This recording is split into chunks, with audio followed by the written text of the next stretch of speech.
Assalamualaikum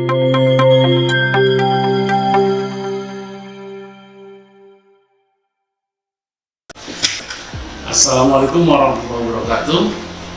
Salam solusi. Baik teman-teman, kesempatan ini saya Usiono akan mengantarkan beberapa kelompok diskusi kecil dalam rangka kegiatan diskusi ringan yang kita sebut dengan durasi. Mudah-mudahan teman-teman bisa memberikan dukungan untuk hal memberikan pertanyaan, komentar, like, dan subscribe. Mudah-mudahan channel ini berkembang dengan baik. Selamat menyaksikan.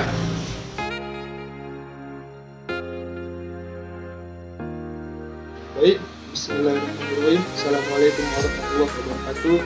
Alhamdulillahirabbil alamin. Wassalatu wassalamu ala asrofil anbiya'i wal mursalin wa ala alihi washabihi ajmain. Jadi syukur kita atas kehadirat Allah Subhanahu wa taala yang mana kita telah diberikan nikmat kesehatan dan kesempatan sehingga kita dapat melakukan aktivitas sehari-hari seperti biasanya. Selawat serta salam semoga tetap tercurahkan kepada Nabi Agung Muhammad SAW. Allahumma sholli ala Muhammad wa ala ali Muhammad, yang mana beliau telah membawa kita dari zaman yang jahiliyah menuju zaman Islam, dari zaman yang kegelapan menuju zaman yang terang seperti kita rasakan saat ini. Baik, saya Fadil Lukman Aladi, teman saya Tamara Fadil akan berdiskusi santai mengenai apa sih filsafat. Baik, langsung ke materi. Bagaimana sih menurut kamu itu filsafat itu, Tara? Oh, ya, tumben nanya tentang filsafat. Biasanya bengong aja di kelas, ngangong-ngangong. Ya, walaupun sering bengong-bengong kan bukan berarti tidak ingin tahu. Kan soalnya akhir-akhir ini aku dengar filsafat itu lagi hangat-hangatnya gitu di kelas, di kampus. Bahkan di SMA dan SMP pun sudah ada gitu guru-guru mengajarkan filsafat kepada mereka gitu. Jadi aku ada kepo gitu di sini. Apa sih itu filsafat gitu? Juga aku dengar filsafat itu dia identik dengan suatu bertanya ya. Soalnya kalau bertanya sih aku sering sih bertanya samamu, sama guru, mama, adik, keluarga yang lainnya. Sering lah bertanya ya kan. Jadi apa aku termasuk udah melakukan suatu filsafat gitu? Ya sama seperti itu juga, bersama melakukannya sudah termasuk melakukan sebuah filsafat gitu. Tapi kita bisa bertanya dalam banyak hal, bukan hanya dalam konteks kita bertanya sama aku, kayak mana tugas kuliah, kayak mana sama emak lagi masak apa gitu kan. Lagi ngapain gitu iya, ya. lagi ngapain gitu ya. Tapi kan banyak pertanyaan yang kita ajukan bukan pertanyaan yang berkaitan dengan filosofi, gitu kan. Bukan pertanyaan yang mendasari tentang bagaimana itu filsafat. Jadi pertanyaan-pertanyaan tadi tuh ya cuma berdasarkan langsung teknis doang. Cuma pertanyaan kepo lah ya. Iya. Jadi pertanyaan sejenis itu kayak berapa suhu kota Medan, terus kayak berapa gaji dosen kita sekarang ini, kita nggak tahu ya kan. Iya. Tahu banyak. Berapa biaya pembangunan Iya, ya. tahu bisa bagi-bagi THR. Berapa banyak pembangunan kampus, kita kan nggak tahu juga, kampus kita kan baru. Nah, kita kan nggak tahu nih jumlahnya berapa M, 1M kah, 2M, gitu kan nggak tahu kan. Nah, itu tuh merupakan pertanyaan di tatanan teknis. Jadi kalau dia bersifat filsafat, semua pertanyaan itu bukan seperti itu gitu loh. Itu terlalu teknis buat kita kalau dalam filsafat. Jadi itu seperti pertanyaan-pertanyaan para si filsafat itu ya? Oke. Jadi para filosof ini dia naik tuh kayak mana tuh? Ya bertanya sesuatu yang tidak sering kita tanya, seperti tadi kayak kita nanya ke emak, ke teman, ke dosen, kayak mata kuliah kita nih apa nih hari ini gitu, kita ngapain sih hari ini, kerja kelompok nggak? Apa kegiatan kita, apa cara habis ke kampus gitu ya? Ini tuh terlalu mudah buat para filosofis kan bertanya. Jadi pertanyaan yang kayak lebih mendalam. Filsafat itu berkaitan dengan hal-hal yang tidak kelihatan dan kadang tidak mudah dijawab oleh kita sendiri. Kadang kita sendiri kadang kan bingung mau jawab kayak suatu hal jawaban yang kita sendiri bingung mau jawabnya itu gimana gitu kan.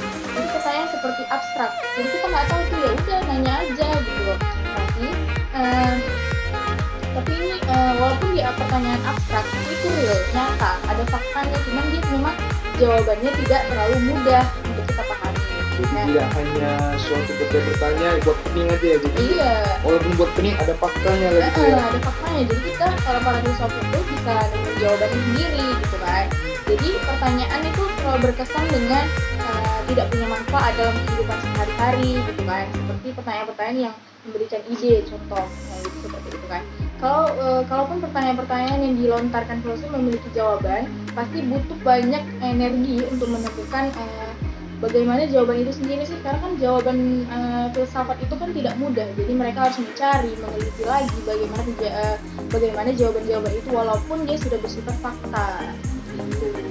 Itu misalnya. Iya. Oh, jadi kayak yang sesuai fakta lah tadi berarti ya, filsafat itu ya. Sesuai fakta. Jadi misalnya tuh kayak mana gitu? Misalnya gimana ya?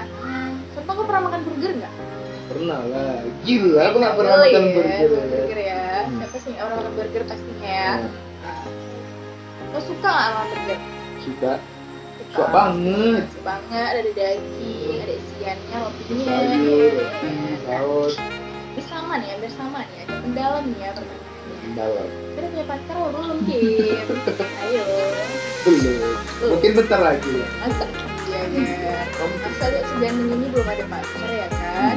Iya. Diem ya kan? Diem mendalam. Kalau misalnya nih, ya kan? Lo udah punya pacar, Anda udah punya pacar, udah punya lah pasti. Nah, kira-kira pacarnya itu suka apa enggak sih sama burger? Menurut aku sih dia suka sih. Siapa yang nggak suka burger? Karena enak kayak gitu ya kan? Mau lu tunggu terjawab? Ya, belum tentu sih. Tentu kan. Nah, terus itulah contohnya seperti itu. Nah, ini kan saat ini kita belum punya pacar. Nah, ini salah satu contoh dari filsafat. Kita diharuskan untuk berspekulasi kalau enggak bakalan tahu pacarnya suka makan burger atau enggak. Jadi kalau misalnya kau belum punya pacar, tahu enggak sebenarnya gimana dia suka apa enggak buat makan burger? Tahu sih. Belum tahu ya, pastinya ya. Jadi aku harus punya pacar dulu gitu biar tahu dia suka burger apa enggak, apa dia suka makanan lain gitu. Kalau kamu pasti ya cari pacar dong. Gitu nanti ya kita cari ya. Iya. Sama pacar. Jadi tidak tahu apakah cewek punya suka apa enggak makan burgernya, harus aku tanya dulu gitu. Dia suka atau bagaimana? Ya nggak juga, kalau kayak kalian jalan biasa atau gimana kayak mau makan apa kan pasti tahu kan ya dia suka makan apa, burger kah, bakso kah, teh manis kah, jadi kan tahu sendiri, terjawab kan pertanyaannya tadi. Yang awalnya tidak tahu jadi tahu karena Iya. sudah waktu ya kan. Jadi makanya harus punya Ya. pacar. Kalau belum ada pacar kayak mana? Ya itulah, mau pasti nggak pasti. Kalau mau tahu jawabannya, pacar. Kalau nggak mau tahu ya sampai punya. Jadi aku harus punya pacar dulu ya untuk mengetahui apakah seseorang itu suka Suka burger burger atau apa enggak ya. ya. Jadi para filosof itu selalu menemukan jawaban apa enggak? Nggak selalu sih, karena kan namanya juga mencari. Kita juga sama, kayak kita kayak lagi presentasi nih, teman kita nanya, kita kan nggak selalu bisa jawab. Pasti kita mencari dulu. Iya, mencari dulu di mana Pendapat kita referensinya. gimana. Iya, seperti itu. Nah jadi kadang tidak menemukan untuk para filosof itu bagaimana kan. Ada yang mengganjal terutama dari dalam dirinya sendiri, kayak dalam filosof itu dia ada mengganjal nih, kayak di bagian dia bertanya nggak cocok buat pertanyaannya, nggak cocok di jawabannya, jadi jawabannya itu tidak sesuai dengan apa yang ditanyakan. Bisa jadi kurang seret gitu ya, Iya. kurang komplit. Dia kurang suka dengan penelitian yang dilakukan, kan bisa jadi gitu kan. Nah bila para filosof tidak punya niat kayak seperti tadi, kayak dalam dirinya sendiri ya kan, jadi maka sulit menemukan jawabannya itu sendiri.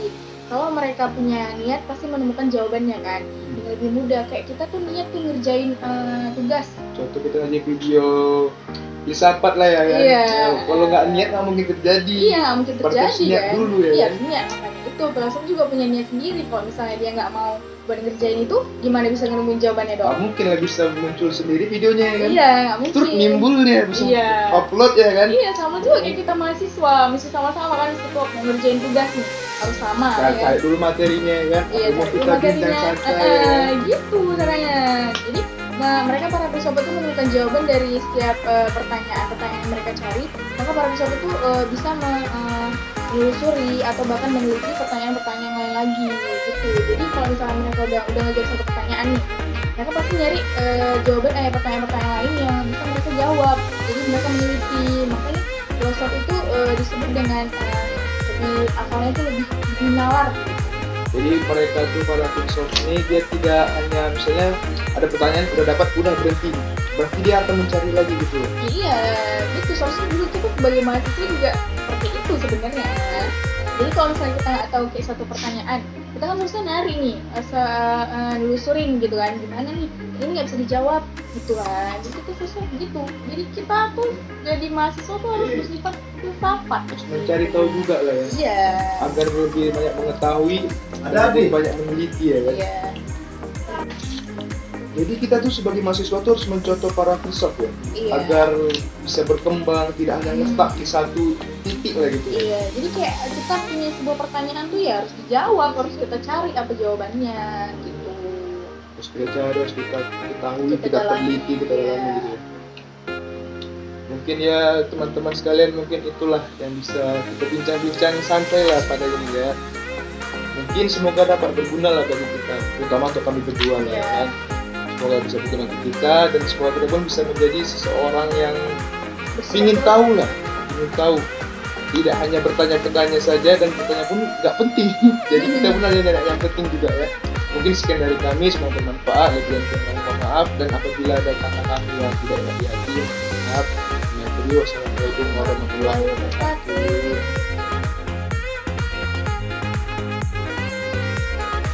Assalamualaikum warahmatullahi wabarakatuh. Kami dari kelompok 2 di sini kami ingin berdiskusi materi tentang metode-metode filsafat ini. Sebelumnya saya ingin memperkenalkan diri saya. Saya Febriani Putri Utami dan rekan saya Muhammad Farid Bangun. Di sini kami ingin sedikit menjawab pertanyaan-pertanyaan yang sudah ada tentang metode filsafat ilmu. Sebelumnya, saya ingin bertanya kepada saudara Farid, menurut Anda, apa pengertian dari metode filsafat itu? Menurut saya, metode filsafat itu adalah cara bertindak menurut sistem aturan tertentu berdasarkan objek formal yang ditentukan menurut suatu pendapat dan pemikiran yang khas untuk berfilsafat. Mudahnya, metode filsafat adalah panduan dan cara berpikir untuk berfilsafat. Baiklah, saya sekarang ingin bertanya pada saudara Febri, apa itu jenis-jenis dari metode filsafat ini? Oke. Jenis-jenis dari metode filsafat itu ada 10 ya. Yang pertama, metode kritis. Yang kedua, metode intuitif. Yang ketiga, metode skolastik. Yang keempat, metode matematis. Yang kelima, metode empiris eksperimental. Yang keenam, metode transendental. Yang ketujuh, metode dialektis. Yang kedelapan, metode fenomenologis. Yang kesembilan, metode eksistensialisme. Yang ke-10, metode analitika bahasa. Baiklah, saya akan bertanya kepada saudari Farid. Nah, filsafat itu kan ada beberapa jenis. Yang paling sering dijumpai di lingkungan sehari-hari itu apa, dan contohnya itu bagaimana? Menurut saya yang paling saya jumpai di kehidupan sehari-hari adalah metode kritis. Dan contohnya dalam kegiatan sehari-hari adalah memperlakukan orang lain sebagaimana dirimu itu ingin diperlakukan. Baiklah, saya ingin bertanya pada Febri lagi. Mengapa René Descartes disebut sebagai bapak nasionalisme nasional? Ya, tokoh dunia. Asal Prancis ini memang sering dijuluki sebagai bapak filsafat modern. Karena pemikirannya yang menjadi inspirasi banyak filsuf di masa-masa setelahnya. Descartes diakui sebagai salah seorang pemikir yang paling berperan dan berpengaruh dalam sejarah Eropa modern. Baiklah, saya akan bertanya kepada saudara Farid. Apakah metode filsafat jauh lebih mengakar ketimbang metode agamis? Baiklah, saya benar-benar bertanya Febri. Menurut saya tidak.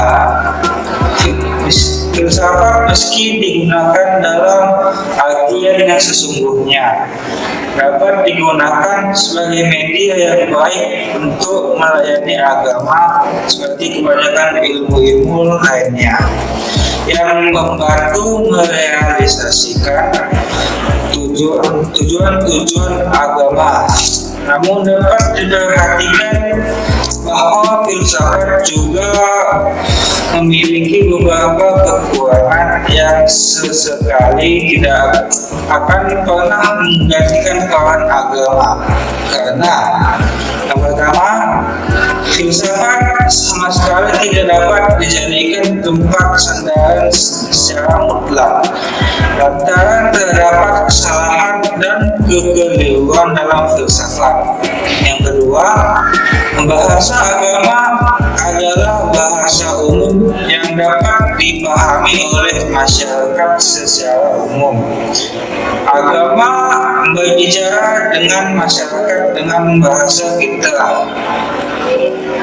Namun bahasa filsafat hanya mampu menarik sebagian dari masyarakat saja. Yang ketiga, tujuan agama adalah untuk menyucikan jiwa-jiwa dan mengeluarkan manusia dari kegelapan, kebodohan, dan kesesatan kepada cahaya. Petunjuk dan makrifat. Sementara tujuan filsafat adalah untuk memuaskan dimensi rasional manusia. Saya ingin bertanya kepada saudara Febri. Coba jelaskan apa itu intuitif. Metode intuitif adalah metode dengan melakukan introspeksi intuitif dengan memakai simbol-simbol. Dan mengapa filsafat menggunakan metode tersebut? Filsuf yang mengembangkan pemikiran dengan metode ini adalah Plotinus dan Henry Bergson. Plotinus menggunakan metode intuitif dengan membentuk kelompok yang melakukan kontemplasi religius yang dijiwai oleh sikap kontemplatif. Tujuan ke dalam hidup mistis, hidup yang mempertinggi nilai rohani dan persatuan dengan Yang Maha Esa. Dan saya ingin bertanya kepada saudara Farid, apa tujuan metode filsafat dalam kehidupan sehari-hari? Tujuan metode filsafat dalam kehidupan sehari-hari adalah membantu kita memahami bahwa sesuatu tidak selalu tampak seperti apa adanya. Filsafat membantu kita mengerti tentang diri kita sendiri dan dunia kita.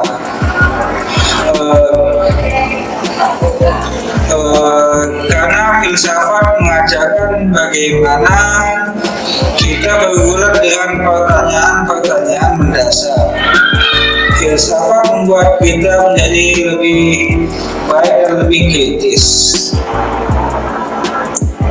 Oke, sekian dari diskusi kami dari kelompok 2.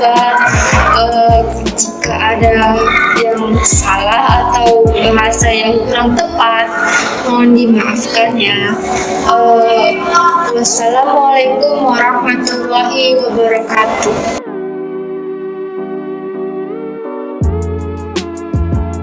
Assalamualaikum warahmatullahi wabarakatuh. Selamat datang di diskusi kami dalam bentuk podcast. Sebelum itu, izinkan kami memperkenalkan diri terlebih dahulu.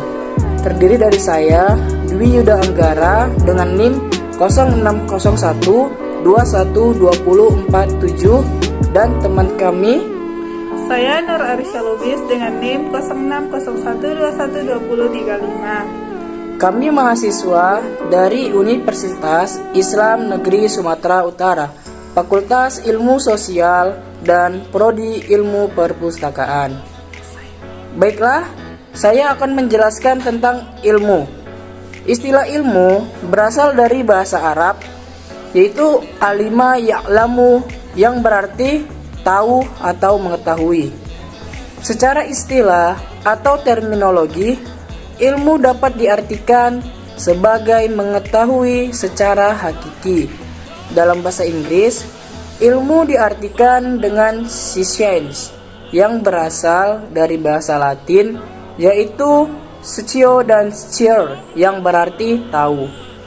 Menurut Kamus Besar Bahasa Indonesia, ilmu adalah segalanya usaha yang secara sadar dilakukan untuk menemukan dan meningkatkan pemahaman manusia dari berbagai segi 6 sekarang alam hidup manusia.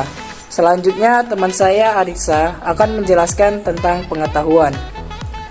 Pengetahuan merupakan suatu istilah yang digunakan untuk menggambarkan bahwa seseorang mengenal sesuatu.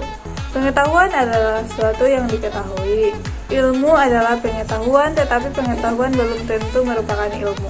Sebab pengetahuan dapat diperoleh dengan atau tanpa metode ilmiah, artinya dapat diperoleh melalui pengalaman sehari-hari atau berupa informasi yang kita terima dari seseorang yang memiliki kewibawaan atau otoritas tertentu. Menjelaskan tentang pengetahuan, jadi perbedaan antara ilmu dan pengetahuan adalah ilmu mesti diperoleh dengan metode ilmiah, yaitu dengan menggunakan metode berpikir dedukatif atau induktif. Pengetahuan adalah keseluruhan gagasan, pemikiran, ide, konsep, dan pemahaman yang dimiliki manusia tentang dunia dan segala isinya, termasuk manusia dan kehidupannya. Sedangkan ilmu pengetahuan adalah keseluruhan sistem pengetahuan manusia yang telah dibakukan secara sistematis. Pengetahuan lebih spontan sifatnya, sedangkan ilmu pengetahuan lebih sistematif atau reflektif. Pengetahuan jauh lebih luas dari ilmu pengetahuan karena pengetahuan mencakup segala sesuatu yang diketahui tanpa perlu dilakukan secara sistematis. Baiklah, sekian dari penjelasan tentang ilmu dan pengetahuan. Kami akan membukakan sesi tanya jawab untuk kami yang berjudul perbandingan ilmu dengan pengetahuan, dimulai dari saya sendiri yang akan bertanya kepada teman saya Arisa. Pertanyaan saya yang pertama, mengapa tidak semua ilmu pengetahuan dapat disebut sebagai ilmu? Baiklah, saya akan menjawab pertanyaan dari saudara Yuda. Pertanyaannya, mengapa tidak semua ilmu pengetahuan dapat disebut sebagai ilmu? Namun tidak semua pengetahuan dapat disebut sebagai ilmu karena ada beberapa syarat yang harus dipenuhi, yaitu pengetahuan tersebut harus bersifat kumulatif, pengetahuan tersebut harus logis, pengetahuan tersebut harus bersifat universal, pengetahuan tersebut harus bersifat objektif. Selanjutnya saya akan bertanya kepada saudara Yuda. Pertanyaannya, bagaimana sebuah pengetahuan dapat menjadi ilmu pengetahuan? Saya akan menjawab pertanyaan dari Arisa. Pengetahuan dapat diklasifikasikan menjadi ilmu bila mana pengetahuan tersebut diusahakan dengan aktivitas manusia yang dilaksanakan dengan metode tertentu, sehingga menghasilkan suatu pengetahuan yang sistematis. Setidaknya Suatu pengetahuan dapat dikatakan ilmu bila mana memiliki ciri-ciri sebagai berikut yang empiris.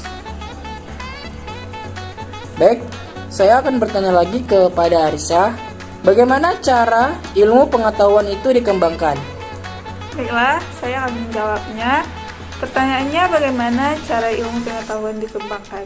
Ilmu pengetahuan dikembangkan dengan berlandaskan 3 hal, yaitu apa atau ontologi, bagaimana atau epistemologi, serta untuk apa atau aksiologi. Tidak hanya memecahkan persoalan yang dihadapi manusia, ilmu pengetahuan juga diharapkan dapat meramalkan serta mengontrol fenomena.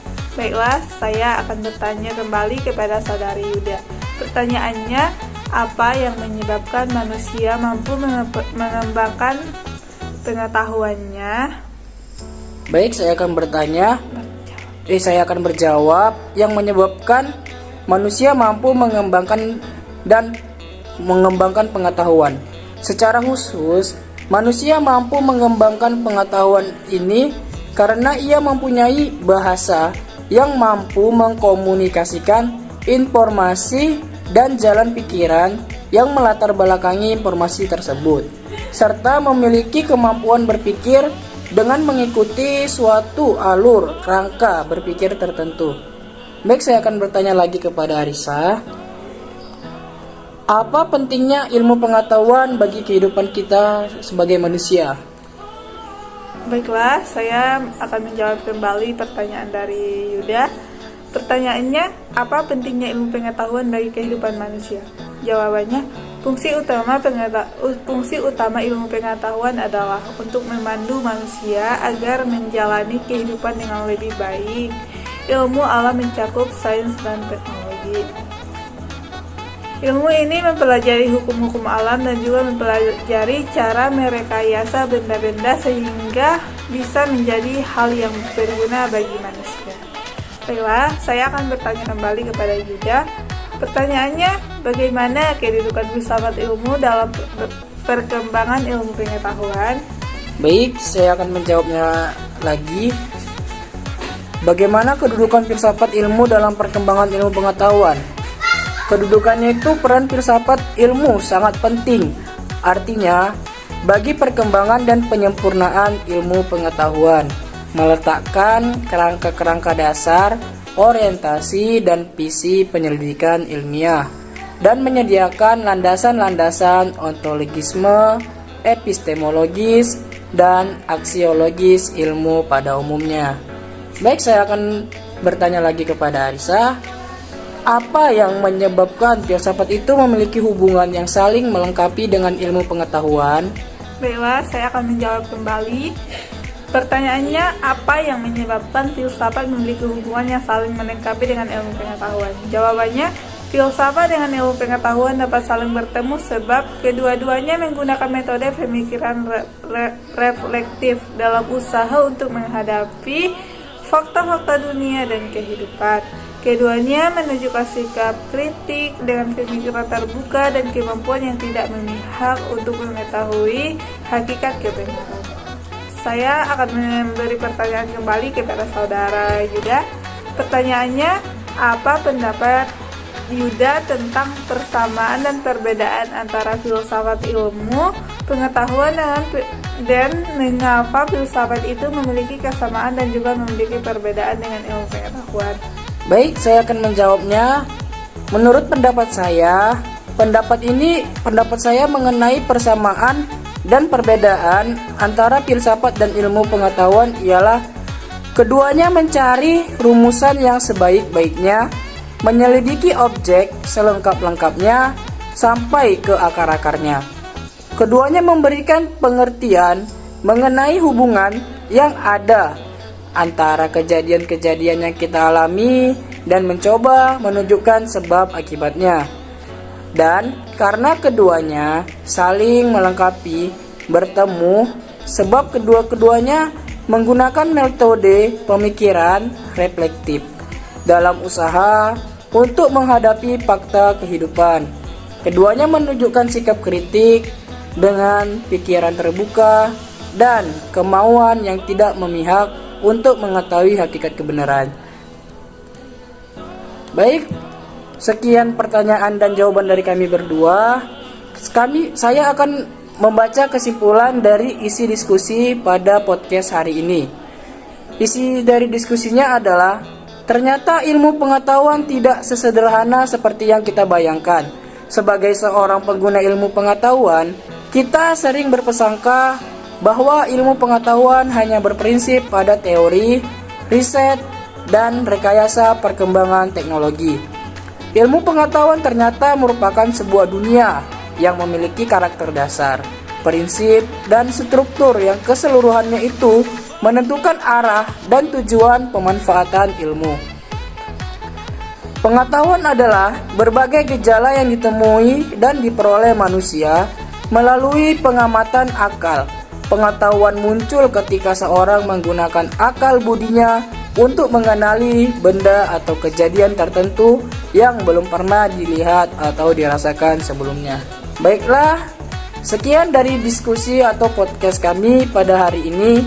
Apabila ada kesalahan atau pertanyaan yang belum terjawab, kami mohon maaf karena kami hanya manusia yang dipenuhi kesalahan. Kepada Allah kami mohon ampun.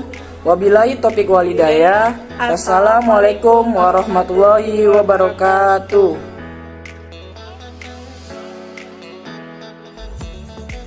Warahmatullahi wabarakatuh. Halo semua, perkenalkan kami mahasiswa dari Universitas Islam Negeri Sumatera Utara, Prodi Ilmu Perpustakaan, Fakultas Ilmu Sosial. Nah, kami dari kelompok 4 adapun tujuan membuat video ini untuk memenuhi tugas mata kuliah Filsafat Ilmu. Sebelumnya kami memperkenalkan diri terlebih dahulu, dikarenakan tak kenal maka tak sayang. Marati NIM 0601212071 Dan saya Putri Ananda 0601212054. Kami mengucapkan terima kasih kepada Bapak Dr. Usiono MA selaku dosen mata kuliah Filsafat Ilmu yang sudah memberikan tugas podcast atau bicara-bicara santai terhadap kelompok kami. Baik, topik yang akan kita bahas saat ini adalah mengenai tentang memahami filsafat ilmu. Nah, menurut Anda, apa saja yang kita dapat kita terapkan dari memahami filsafat ilmu? Menurut saya, filsafat adalah ilmu yang tak terbatas karena tidak hanya melidiki suatu bidang, tentu dari realitas yang tertentu saja. Jadi, maksudnya semua ilmu sebenarnya sulit, tapi akan mudah ketika mempelajari dan berpikir dengan kritis.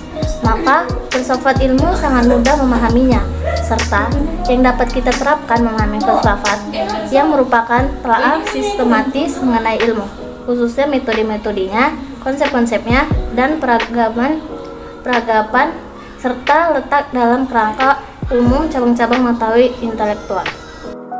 Apakah ada perbedaan antara filsafat dan filsafat ilmu? Coba jelaskan. Filsafat pengetahuan bertujuan untuk mencapai hakikat ilmu pengetahuan, sedangkan filsafat ilmu pengetahuan hanya mencoba menerangkan gejala-gejala secara ilmiah. Selanjutnya, terkait dengan peranan filsafat ilmu sebagai landasan perkembangan ilmu pendidikan, maka tidak lepas dari induk telahnya, yaitu ontologi. Apa sih yang dimaksud dari ontologi dalam memahami filsafat ilmu? Ontologi adalah ilmu yang membahas hakikat yang ada yang merupakan realitas baik berbentuk jasmani atau konkret maupun rohani atau abstrak. Ontologi merupakan salah satu kajian kifilsafatan yang paling kuno dan berasal dari Yunani. Tahu siapa saja pelopor teori-teori filsafat? Hakikat manusia menurut filsuf barat yang pertama yaitu filsafat Yunani, yaitu adalah Socrates, Aristoteles. Yang kedua, filsafat barat abad pertengahan, yaitu Augustinus Thomas Aquinas. Yang ketiga, filsafat barat modern, ada Rene Descartes dan Karl Marx. Lalu bagaimana memanfaatkan filsafat ilmu sebagai titik tolak? Memanfaatkan filsafat ilmu sebagai titik tolak membuat kita bisa menjelajah berbagai filsafat pengetahuan lainnya, termasuk di dalamnya filsafat ilmu pendidikan. Dalam ilmu pendidikan, pesawat yang menempati posisi sebagai analog dengan ilmu pengetahuan yang lain dengan mengajukan permasalahan dalam pertanyaan. Maka, memanfaatkan ilmu sebagai titik tolak di dalam filsafat sangat penting, terutama adalah pendidikan. Hal tersebut, pendidikan lebih kritis dalam memandang persoalan pendidikan bila mempelajari ilmu filsafat. Filsafat ilmu dan metode penelitian adalah saling mengisi. Jadi, apakah pendapat dikatakan filsafat ilmu adalah hipotesis atau gagasan awal, dan metodologi penelitian adalah langkah-langkah untuk pembuktiannya. Bagaimana pendapat Anda? Pendapat saya, ada satu kalimat terkenal dari salah seorang filsuf, "Aku berpikir maka aku ada." Kalimat ini menjadi salah satu bukti bahwa filsafat itu adalah bentuk awal keilmuan. Maka dari itu, filsafat ilmu bisa dikatakan sebagai hipotesis atau gagasan awal, dan metodologi keilmuan adalah langkah-langkah untuk membuktikannya. Menurut kamu, apakah belajar filsafat membuat orang lebih cerdas? Jelaskan menurut pendapat Anda. Menurut saya, belum tentu dengan belajar filsafat seseorang bisa lebih cerdas, walaupun filsafat merupakan induk dari cabang ilmu dan pengetahuan. Karena kembali lagi kepada orang itu sendiri, apakah dia memahami filsafat dengan baik atau tidak. Karena kalau tidak, bisa jadi orang tersebut akan melenceng dari agama atau kepercayaan yang dianut. Terakhir, pertanyaan dari saya, mengapa filsafat ilmu sebagai peran yang sangat penting bagi masyarakat di era zaman sekarang ini? Pada era zaman sekarang sudah sangat canggih, terutama dalam teknologi. Nah, pada zaman serba teknologi ini, filsafat sangat dibutuhkan manusia-manusia yang mampu berpikir filosofis. Karena perkembangan ilmu pengetahuan sendiri sejatinya dimulai dari pikiran-pikiran yang filosofis. Menurut Budiman, negara-negara yang kini memimpin perkembangan ilmu pengetahuan dan teknologi seperti Prancis, Jerman, dan Inggris adalah negara-negara yang berhasil memadukan ilmu filsafat dan ilmu pengetahuan dasar seperti fisika, kimia, biologi, dan matematika. Mereka menjadi negara maju dalam bidang ilmu pengetahuan dan teknologi karena yang mereka kembangkan dan pikiran bukan masalah aplikasi dari ilmu pengetahuan semata, melainkan juga ada dari dasar dan asal-usul segala hal terjadi. Jadi, filsafat ilmu sangat berperan dan memahami konsep atau teori ilmu untuk membangun teori ilmiah. Melalui landasan filosofis merupakan kajian filsafat. Jadi kesimpulannya adalah, secara etimologis, kata filsafat berasal dari bahasa Yunani. Philosophia dari kata philos, berarti cinta atau philia. Persahabatan tertarik kepada, dan sophos, yang berarti kebijaksanaan, pengetahuan, keterampilan, pengalaman, praktis, inteligensi. Berfilsafat berarti menyelidikkan tentang apa, bagaimana, dan untuk apa. Dalam konteks ciri-ciri berpikir filsafat yang bila dikatakan dengan terminologi filsafat tercakup dalam ontologi, epistemologi, dan aksiologi. Lalu, yang kedua, ilmu merupakan kata yang berasal dari bahasa Arab, masdor, dari alima, ya'lamu, yang berarti tahu dan mengetahui. Sementara ini secara istilah, ilmu diartikan sebagai idroku syai bi hakikoti, atau mengetahui sesuatu secara hakiki. Dalam bahasa Inggris, ilmu biasanya dipandangkan dengan kata science, sedangkan pengetahuan dengan knowledge. Dalam bahasa Indonesia, kata science atau berasal dari bahasa Latin, dari kata seco, atau yang berarti tahu. Umumnya diartikan ilmu, tapi sering juga diartikan dengan pengetahuan, meskipun secara konseptual mengacu pada makna yang sama. Ilmu memang mengandung arti pengetahuan, tapi bukan sembarang pengetahuan dan aksiologi.